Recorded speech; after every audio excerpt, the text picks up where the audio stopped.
Hello, Southfield and beyond. That's because we are on YouTube as well as our Southfield Cable 15 here in Southfield, Michigan. I am so excited about today's subject, and I welcome you to see us all. The subject today is public transit, which is very important to me, and I hope to a lot of you. Very close to my heart. And with me today on this panel are people from Detroit, Imagine, and Hazel Park. It's very exciting to have us be a regional show, because everything that happens in Southfield happens to everyone. Anything that happens anywhere else happens to Southfield. So with me today are Frank and Karen Hammer, whom I met through working for the saving of the state fairgrounds way back in 2009. And of course now we work with public transit together. It's very, very exciting. Karen, Frank, welcome. Thank and then you. we have Roy McAllister Jr., whom I met through the Hammers, and who is a very, very elegant man. You can see that, can't you? Who is a vital person. That everybody's resumes are ridiculously exciting. Just amazing, and it's so good to have you at the table. And then we have Meg Owens, who's the one that lives in Hazel Park. We'll let her in. And she has been the chairperson, the director of the Transit Riders United for quite a long time. So it's so super terrific to have you here. It is just absolutely wonderful. So before we talk about the fairgrounds and public transit, I like to ask anybody who comes to this table, because every person who comes to this table is somebody who is passionate about an issue or so. So again, I'm going to start alphabetically. Karen, what made you decide, if there was anything in your life that said, I've got to be an activist, I've got to take care of something? Well, I would describe it as what made me act. There you go. And this was in high school. I was on what was called the Smoking Council, which was to prevent smoking on the school grounds. And I found out that I was the only one who didn't smoke. And they were using it as a bullying mechanism, those on the court. So I stood up and called them out. Good girl. So that was my beginning. And you haven't stopped. And I haven't stopped. And Mr. Husband? Frank. So I would identify that moment when I was at the University of California, Berkeley. I was a student there in December of 1964, and there were 7,000 students rallying in Sproul Hall Plaza because it was an occupation of the administration building, and the issue was discrimination by the Oakland Tribune against minorities in Oakland and against specifically African Americans. And that really woke me up to a world of activism going back to 1964. Beautiful. You got really angry. Got really angry. This is good. Thank you so much.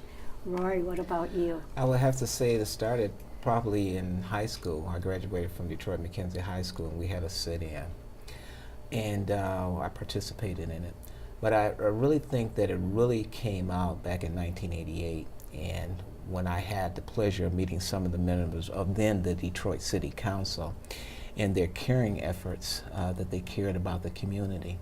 And I think it carried over because I spent 3 years in Iraq, and working with helping the Iraqi people brought some things that we looked at in the military, and I wanted to bring those same initiatives back into my community and to Detroit. So I think it's just continuously build and build and build, starting back to high school and continuously on now. Beautiful. And you are a retired Detroit. I am a retired Detroit police officer. I used to run Yes. Detroit homicide section. Oh boy, oh boy, oh boy, Yes. oh boy. You must have some really interesting stories to tell.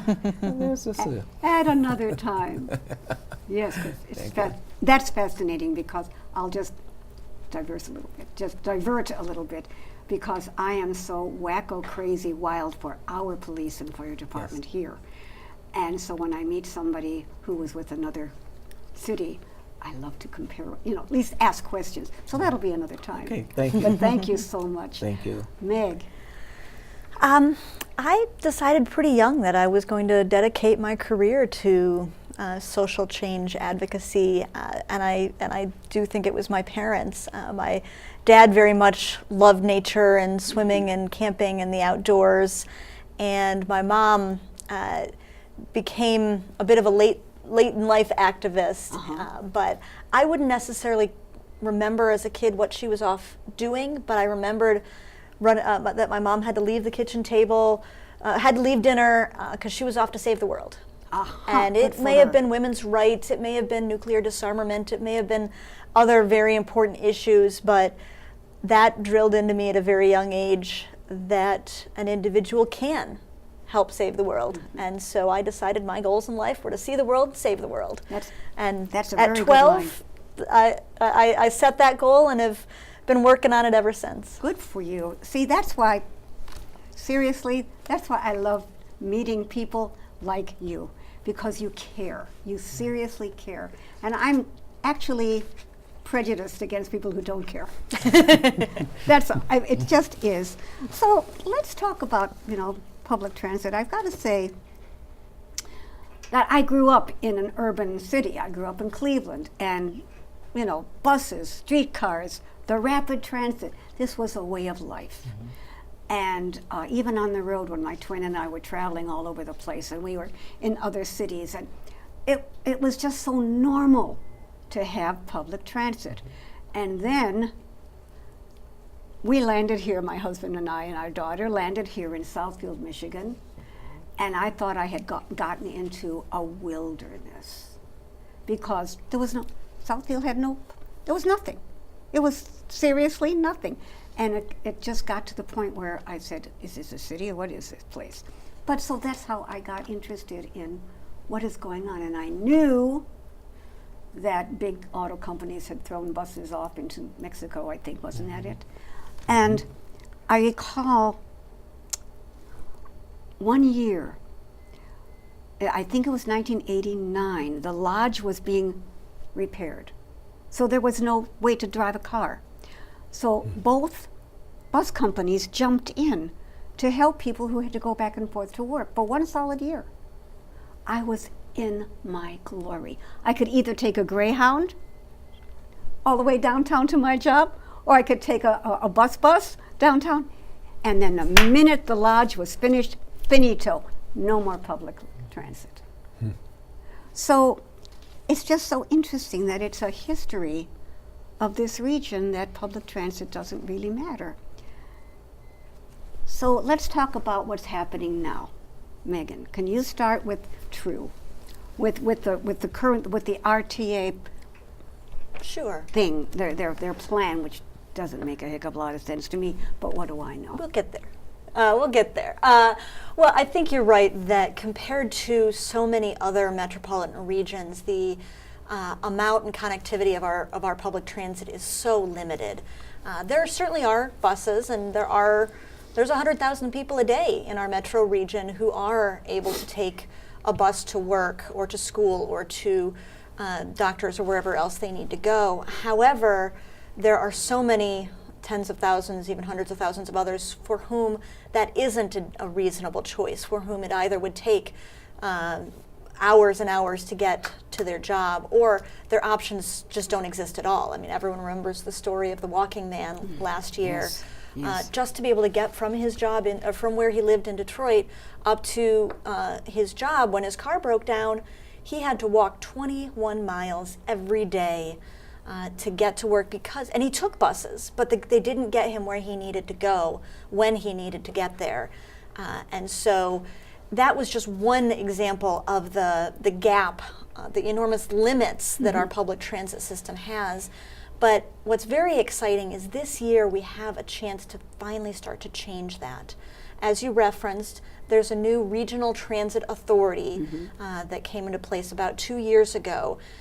And its job specifically is, how can we improve public transportation throughout all of Macomb, Oakland, Washtenaw, and Wayne counties, including the city of Detroit. So that entire 4-county area, how can we make sure that everybody can get where they need to go in a reliable and affordable way? They've been working on ways to get the existing transit providers, the Detroit's DDOT bus system, the Suburban Smart Bus system, as well as Ann Arbor's transit and others, to work better together. But they've also been asking people, what do you need? What do you need out of transit, and how is our current system not filling those needs? And they've just put together a regional transit master plan. They've started to map out, here's what we can do over the next few years and over the next 20 years to finally make sure that people have the connections they need, whether those are rapid transit buses along Woodward, Gratiot, Michigan Avenue, whether that's that commuter train from Detroit out to the airport in Ann Arbor, or whether that's just extending and expanding the existing bus routes so that they run when people need them and they run to the places they need. And then, of course, also looking at the services for seniors. So there's a lot to it, that plan for, and this region will have to decide, is this plan what we need? And are we willing to invest in making public transit a reality, a high-quality transit system a reality for our community? So there's a lot going on. That was a big answer to your that's all right. simple question. So anybody can jump in right now with your thoughts about where we are with public transit. You had some things to say, I know that. I agree with Megan that we need a massive transportation system. Being that Detroit in southeast Michigan was the motor city capital of the world, and we're so far behind everybody. I mean, in my travels to different places like Cleveland, St. Louis. I was going to talk about that. Yes, I mean, their transportation is so far ahead, and with us being again the motor city capital of the world, why do we have these gaps as far as our movement of people, products, everything?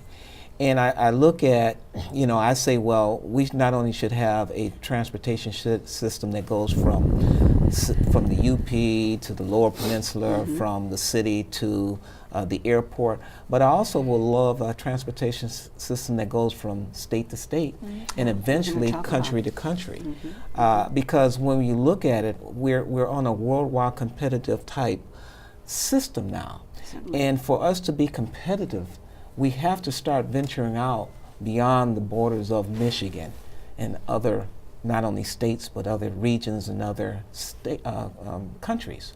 So that's one of the things that I've often pushed for and looked at, and that's where, when you come back to the question of activism, that's where I look at being active. And I'm gonna let Frank and Karen talk, and I'm going to kind of come back as we go on. Of course. But there are some other issues but for the main portion. You know that I had written to you. Yes. Because I'm just so fed up with Southfield, with Northwestern Highway, for example. Nothing going on there. Telegraph, nothing going on. So, Southfield is very much invested in having public transit. And before you go on, just think about this one. And that when you talk about state to state, when you think about the airlines who are literally draining us dry with their greed, because most people say that's the only way to travel. There is no good train travel, seriously. From our place, from our situation east, hello, nothing good. West of Chicago, you can sort of hop a train. So here we have people stuck in airports and having to pay for every single little thing that they want to have, like a comfortable seat, because we don't have public transit. That's my diatribe for the day. Frank, what do you have to say? So it's sort of interesting that I'm sitting at this table as a retired auto worker. Of course. And, the staple of this region has been the auto industry, of course. I'm coming at it from a slightly different direction, and I want to second things that have already been said. We have to be very cognizant of the changes in our climate, and that this every year in this decade proves to be warmer than the previous year, And I think 2015 has already been the warmest year in recorded history. And this is a signal for us that we have to make changes in our way of life. Detroit at one time was a center of very good mass public transportation. I had lots of stories about that. And the auto industry wanted to change that because they wanted to be selling cars. Absolutely. Rail got tore up. The rail cars were sent to Mexico, although I recently heard some of them ended up in San Francisco. Oh, that's a good place. And so we're in a sense recreating our own history by once again wanting to rely on public transit. And public transit is a much more efficient means of transportation than everybody getting into their own car, parking in their garage, having it on the freeway, et cetera, et cetera. So I think that one component of this ought to be who is manufacturing the future mass transit that we want to rely on and use.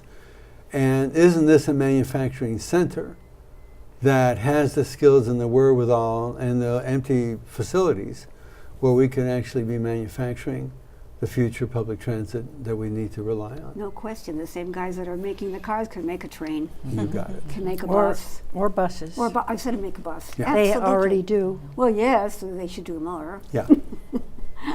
Yeah, that's a good point. A good point, Karen. Well, I've been living in two cities.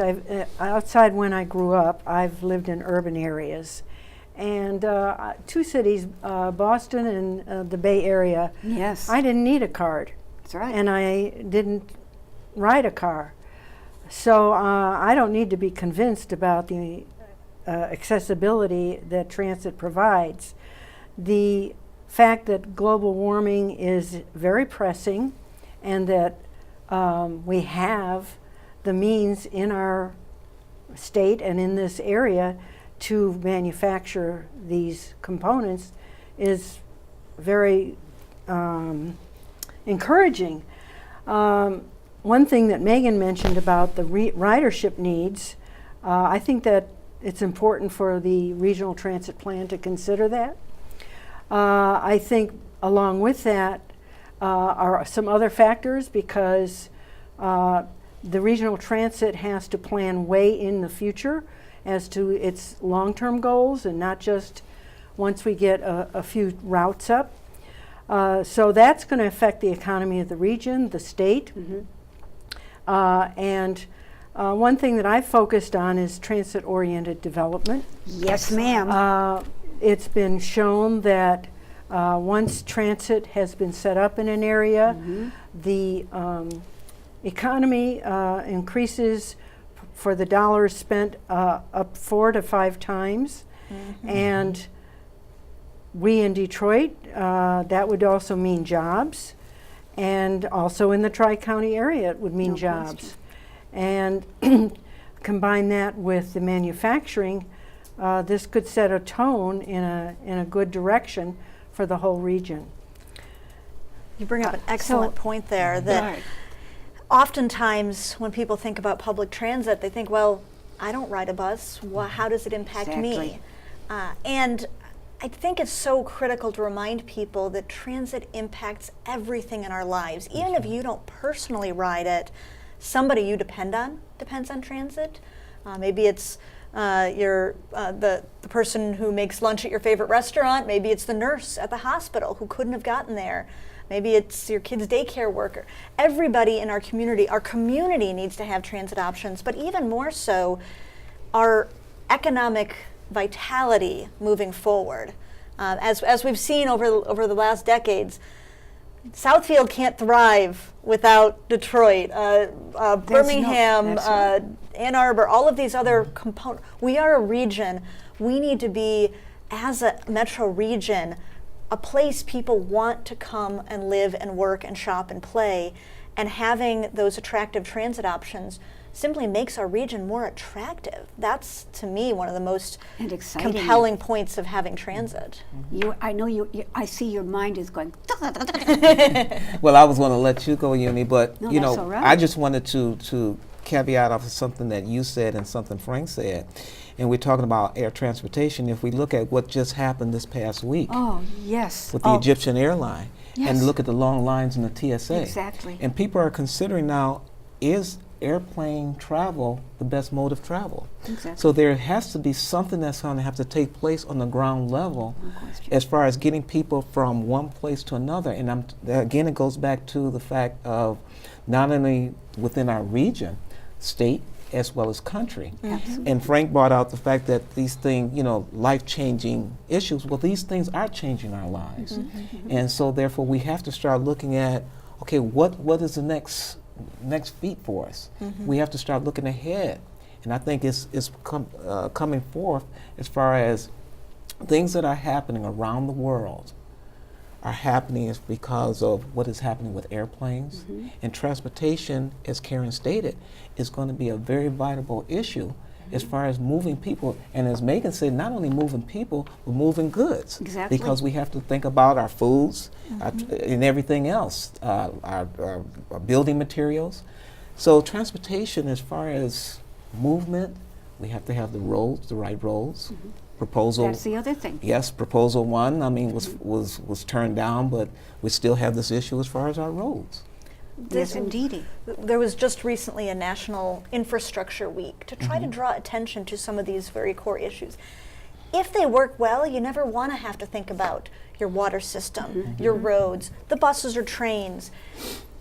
But when they're not working sufficiently, you're reminded of how important it is that we as a community invest in the basic infrastructure, in quality roads, and in reliable rail and bus and other transit type travel. It does take an investment, but it's an investment that pays off, as Pat mentioned, pays off beautifully. Karen, sorry. George William. Yes, Okay, Karen. Karen. Yes. I'd like to also take this thing about attracting population and ridership, because there are people already who are sensitive to the carbon footprint of the area and would prefer not to ride. There are also different generations who prefer not Yes, to ride. there's a lot of To interest ride in or that. to drive? To drive? They do Not not to want drive. to drive. They don't want to wanna ride public transit. It's been on the news lately with the And- millennials. Yes. And so, you know, I'm looking at the RTA, and I feel it should be providing much more leadership in these directions, not just putting down bus routes or ridership routes, but actually building multimodal transit. For example. And one of the things that a good number of people have been active in trying to promote is a multimodal transit hub at 8 Mile and Woodward. It makes perfect sense to all of us. It abuts up against the train station, which exists, the route exists, the commuter route. It abuts up against 8 Mile and Woodward, which have 1/10 of the population in the state of Michigan lives within 2 miles of those two routes. And it's near I-75, and there's potential for ridership to go from the bus to the train to the airport. This could be a wonderful tying together of the region. And I think that the fact that buses are being considered, rapid transit buses are being considered up Woodward, would make this a complete tying together of the region. What concerns me, and we've talked about this, is the fact that the M1 or the Q line, whatever you want to call this, ends at Midtown. Goes from downtown to Midtown. I find that very sinister. I seriously do. I find it racist. I find it obnoxious. And I know, since I'm not a mathematician, nor do I want to be, but I know there's got to be money there somewhere for them to bring this out. Let me throw a twist in Further. that. in that. Okay. You're absolutely right, but is it racist? Or is it business? Oh, both. Because the fact is that when we talk about the investors that have invested in downtown, and we all know who they are, their objective is to give people from the rural areas into Detroit, and then from there take a transportation into the downtown area where everybody is working. So you look at it, and yes, it is racist to a certain, but it is also business, and that's how they're thinking. And then that goes back to my point as to saying, well, what about the people that lives in those communities? As Karen stated, those hubs, what happens to those folks? They need transportation. They need to get to where they need to be also. So I would say I believe that the M1 rail line is a good start. But You have to start somewhere. But that bothers me, and I'll tell you why. Okay. I remember the People Mover. When that started, and I thought, what is this strange thing riding around downtown? Where is it going to go? And everybody said, it's a start. Well, guess what, friends? It went nowhere, and it has not continued. But I think that the bothers me about the key- M11 thing. M1 rail, I hear you. And if we stop there, if we stop now, that would be an absolute crime to just put in 3.5 miles of rail line and not provide better connections. However, there are huge efforts underway to not just stop there, and that's why it's important to look at that whole RTA master plan. They are looking at all sorts of different ways to connect people. M1 rail being one piece, but a commuter train that can take people from Ann Arbor and Ypsi and Wayne right into Detroit.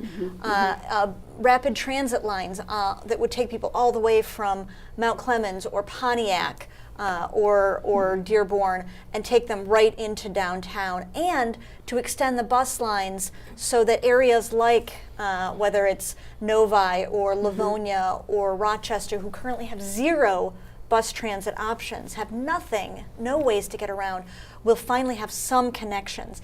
If the only thing we did was M1 rail, that would be a real crime. Well, that's what worries but me. That's why it is so essential that people take a look at that proposed regional transit master plan, and I'll put in the little ad of rtamichigan.org. Check out that plan. Look at what it will provide to you, to your community, and to our region. If it's not providing what you need, share your thoughts.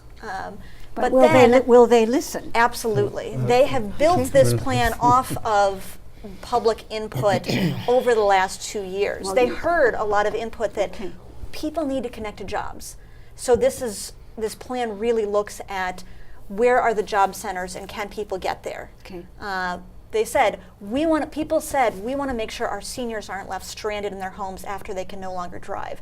So this plan invests in service for seniors and people with disabilities all across the region. Is it perfect? Maybe not.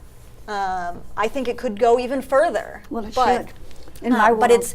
I think it's important to note, one quarter all by itself is never going to be enough. Of course, Frank, dear heart. So I've come into this conversation through the changes in legislation for the Michigan State Fairgrounds. Yes. So, Bring that up. and by virtue of being president of the Green Acres Woodward Civic Association, I was able to represent our community on something called the Fairgrounds Advisory Committee. Right.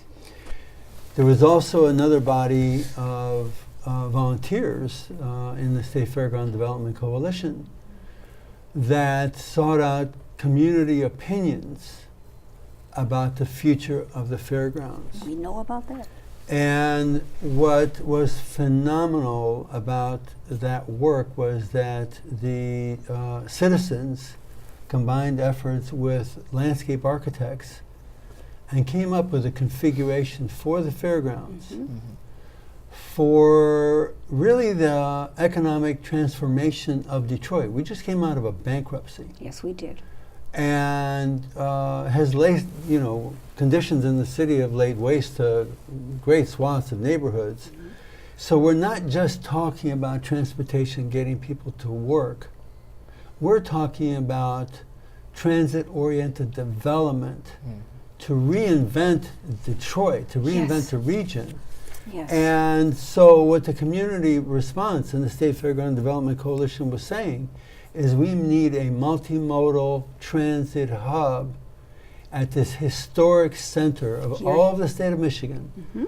in what was used to be the location for the state fair. Exactly. And what's very interesting is as we speak today, there is in fact a home improvement expo going on at the fairgrounds Is right that now. so? I did not know that. Okay. And what the community was advocating was that the fairgrounds become an expo center of the 21st century, starting with transit and starting with a transit hub that brings together the bus line that's being proposed by the RTA up Woodward, that brings together the commuter rail line that's on the east side of the property and merges those two modes of transportation along with cars, along with bikes, in one mega center that gives reason for people to come into the region, first of all, and becomes there's a lot of talk about being globally competitive. That would make our region and our city globally competitive to have a 21st century global, or not a global, but a regional transit hub. And what's disappointing currently is that the RTA, even though it has heard this proposal, They has don't- not embraced it. Exactly. I It know has that. left the the fairgrounds with a little train station off to the side of the property, way far. way far, and somehow has not coalesced around the idea. So what do you think is their problem? Well, I think that, actually, we heard recently what the problem might be, and that is that it's sort of falling through the cracks. On the one hand, we have the city that's focused on developing the riverfront and developing the new center area, Right. and is not so interested on what's going on at 8 Mile. And we maybe have suburbs who are similarly having their own self-interest, but not thinking of ourselves See, as a region. That's what drives me wacko. It does, because we have to think regionally. We cannot just be in our little pockets of our little world. We all live in this world together. And it just seems that what happens, as I started out with this program today, what happens anywhere affects everybody. And it bothers me terribly that the RTA is literally they're pretending it doesn't exist. I have to counter that. Counter it. Have a good time. I would Let me say, hear. because I am on the RTA Citizens Advisory Committee and have been a part of some of these discussions, what the RTA has said is proposals have been pushed at them that the RTA needs to take ownership of the property, of the state fair property. They are a staff of 5 with almost no resources and are working very hard to look at the entire mass of a 4-county region, a 4 million person region, and the fact that they are not at this point actively advocating for ownership, to take ownership of one piece of property that is a very central piece and does have a lot of potential, but they are not in the position to do that at this point. And I would argue that the RTA is thinking regionally. They are looking at the entire 4 million person, 4-county area and trying to figure out how do we connect all of those communities by transit. And if, once they develop this master plan, it does make sense for this one property to take a greater role, But I think they're open to that. But to Karen. say that they're ignoring it Well, it because they doesn't- aren't. But it doesn't make sense. It's the right what- there in front of their ears, eyes. To what? You're putting up something that certainly our citizens group is not promoting. Okay, that is what the folks So- from the RTA had been. No, our Requested, citizens okay. group made a presentation at the beginning of the RTA's formation and subsequently at least twice, and even asked to speak before the citizens advisory committee and were denied. So the record has to be set straight. What the citizens group is promoting is a public-private partnership. Great. And a public-private partnership doesn't leave it all in the hands of the RTA. Excellent. We think the RTA can play a leadership role in promoting the transit plan of the future. Of course, not all of it can be accomplished right now or in the next 5 years. But if you have that vision with that plan for the future, the land that is being spoken about, the fairgrounds land, can be funded by applying for federal grants. And we already know that from speaking to a former Transportation Secretary, Ray LaHood, Right, I remember him. that a multimodal transit hub is right in the pocket of projects that they will fund. This is their arena that they mostly move forward on in funding. So if you have that forward vision and you work to promote a public-private partnership, you will, private being developers, And public being. and over time, that transit-oriented development that we're talking about can take its form, especially beginning with the idea of not just connecting all these people regionally, which is so important, but also bringing the world into the mix through the airport and through attracting new talent and so on at the nexus or a transit hub, which would promote all of that and in turn end up potentially in the future funding RTA projects. Roy, All did I will you- say is the RTA did hear dozens upon dozens of times from people involved in state fair projects who may or may not have been the best spokespeople. However, they heard dozens of times, so I can't say that they didn't listen. And they said, we have other priorities right now. That's The the problem. RTA said, we need to look across the entire 4-county area, develop a plan that can get the support of majority of people in the entire 4-county area. And we believe that while the state fairgrounds may be a piece, it is not, the RTA made the decision, it is not going to be the centerpiece of the entire regional plan. You may disagree, but you can't say that they are somehow completely disregarding when they did listen and made a different decision about what is the centerpiece of the plan. What is the centerpiece? Oh, so, I'm sorry. I was going to let Roy. Go ahead. Go ahead. Okay, go ahead. What is the centerpiece? That there isn't one That's place that all of Gratiot Avenue, all of Woodward Avenue, all of Michigan Avenue All are of us here at Northwestern and Telegraph and all are that. all important, and express bus routes and other bus routes throughout the entire region are important. We can't focus on one place when we need to look at the entire 4 million population area. You can, Nobody was asking about one place being focused on. I think the point was missed, that we're talking about building a regional transit plan, incorporating everything you've talked about.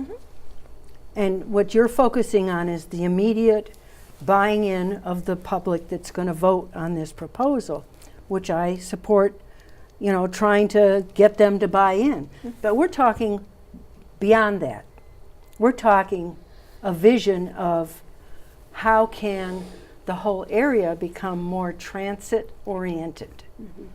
And if you just leave it to bus lines and you don't tie in to other forms of transit, it's not going to grow in the same way. Economically, it won't bring the region. I guess maybe I'm just not understanding what you believe the RTA should be doing differently. And we should obviously That's let our right. other guests I speak would up. love you to. Well, the thing jump that I in. look at you is were writing and writing and yes, I was. and I want to hear everything that you wrote. What I'm concerned with as I'm listening is ridership. Each region or each county that is involved in this has ridership. Our ridership down in southeast Michigan and Detroit is DOT and SMART. Most of the ridership for both those systems are people from Detroit. So when we talk about getting people from one place to another, how does the funding fall for that? Because again, as Frank stated, we're just coming out of emergency management. Yeah. So, you know, how does that help develop Detroit as far as this regional concept? As well as how does it afford people jobs? Because when I listen to this, you know, you're taking away, and just my assessment, and correct me if I'm wrong, you're taking away drivers. So what about the mechanics? We're not taking away. well, what do you mean taking away if you- drivers? if you bring- This is doubling the system. If you bring a Double system, the existing system. but if you bring a system in, does that system allow for, let's bring back SMART and DOT. Does that system allow for both DOT and SMART drivers Absolutely. to work together? Absolutely. And This is the RTA, and I think that you bring up a really important point that isn't often explained. The RTA is an umbrella over all of the existing providers. Right. Assuming this RTA plan is implemented, DDOT will continue operating all of its service within the city. SMART will continue to operate all of its current service. The RTA will then layer on an additional set of services where, either because of funding or because of geographic limitations, the DDOT and SMART cannot currently operate. And this is not taking anything away from any of the existing services, but the RTA will layer on even more where there are gaps, where there is not sufficient service, where it doesn't operate sufficient hours, and where there is opportunity for more for rapid transit. So this is not going to take anything away from any of the existing drivers or mechanics or existing providers. Well, the reason why I say that is because dollars have been taken from DOT and given to SMART. And if the RTA is the umbrella over all this, then you would think that those dollars would be spread out between the two if you want both systems to exist. But it appears to me that the RTA wants to do away with one system and maintain another Absolutely system. not. Well, when we look at it, SMART, which is currently has lines that comes into the city of Detroit. DOT is limited to going outside the city of Detroit. So if the RTA is the umbrella, why, you know, again, we're talking about ridership. So why is it that people are limited in on one system and authorize more activity in another system? I mean, again, we're talking about the RTA being the umbrella. And to me, umbrella means that I'm going to look at everyone at this table and I'm going to make sure each person gets an equal share. And each And you know person what? is going to survive. There's a set of discussions involved that I am not a part of. That, Okay. But I know that every single week the RTA is working with DDOT and working with SMART and with Ann Arbor Area Transit and with the People Mover and with the folks that will be operating M1 and looking at how can they best provide the most service to the most people to make sure people can get where they need to go. That is ultimately what it's about. There were some decisions made before the RTA came into operations about how you allocate federal and state dollars that I'm not sure if I could really get into, but SMART and DDOT and the RTA staff are meeting every single week and figuring out how can they better coordinate service to ensure people have the best options for getting around. And that's why it's so If important. I just want to ask one question. Please. Yeah. Could And you then tell me Frank. what is the breakdown as far as federal dollars and private dollars into For this what? into the RTA system that they're talking about? Is there a breakdown as far as how many federal dollars and how many private dollars are necessary to make this? The vast majority of the initiative. funds for the RTA will be local and some state dollars. There aren't really private dollars going into the RTA, and the federal government will help cover the costs will help a local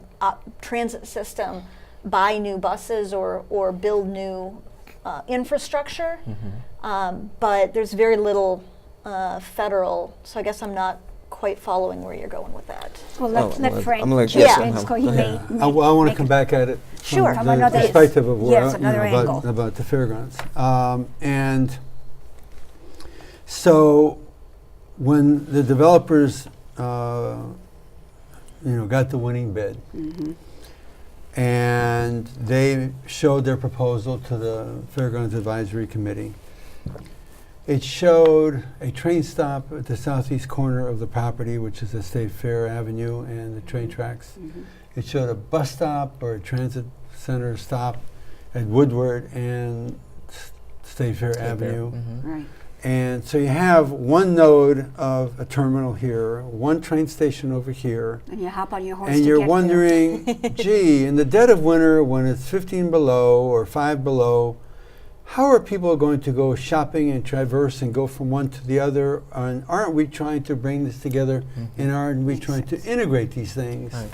And for the 4 years that I have been involved, Is it Not to long? mention we Eight have mile. never heard a reasonable explanation for why the merger of these different modes of transportation can't occur at one location. And I'm not talking about any piece of property. I am talking about a culturally significant center of all the counties Exactly. that the RTA is trying to bring together.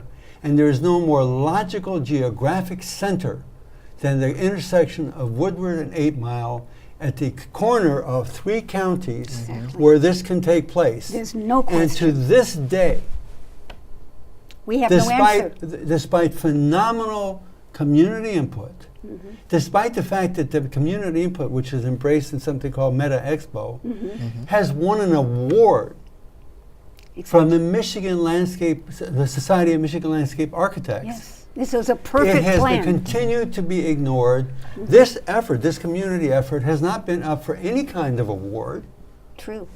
True And has I- never recognized And I- the amazing community effort, including work by landscape architects pro bono, to put the schematic together, to be proactive, to be presenting a positive scheme for the future of Detroit, and it has virtually been ignored, never been responded to in any meaningful way True. that we would understand what's wrong with the plan. And I absolutely agree that that the plan that the alternate plan that was produced looks great. I'm not a landscape architect or anything like that, but it certainly seems to make a lot of sense. And I will say I'm pretty shocked that the developers who are currently in control of the property are not taking this more seriously. I would I'm not absolutely surprised. agree that they should be listening to these. I would hate.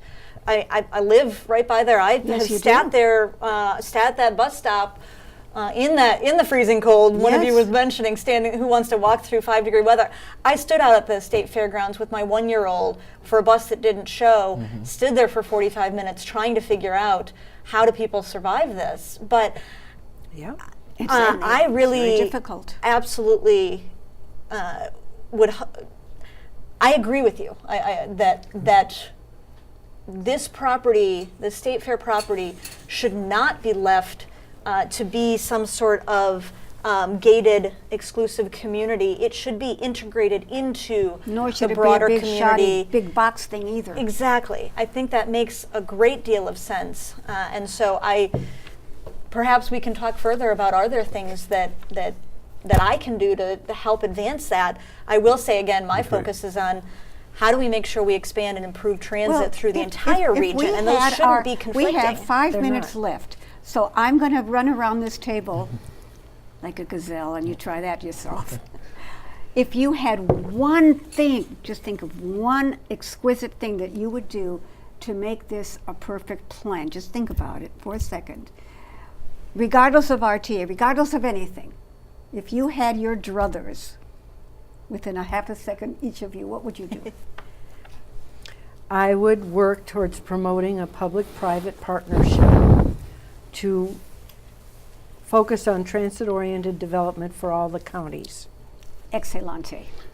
I would ask for a meeting, a public meeting, bringing together the RTA, the developers that are currently working with that property, and the state in one forum to address this question of what about this transit hub that would be an integrator for the whole rapid transit plan.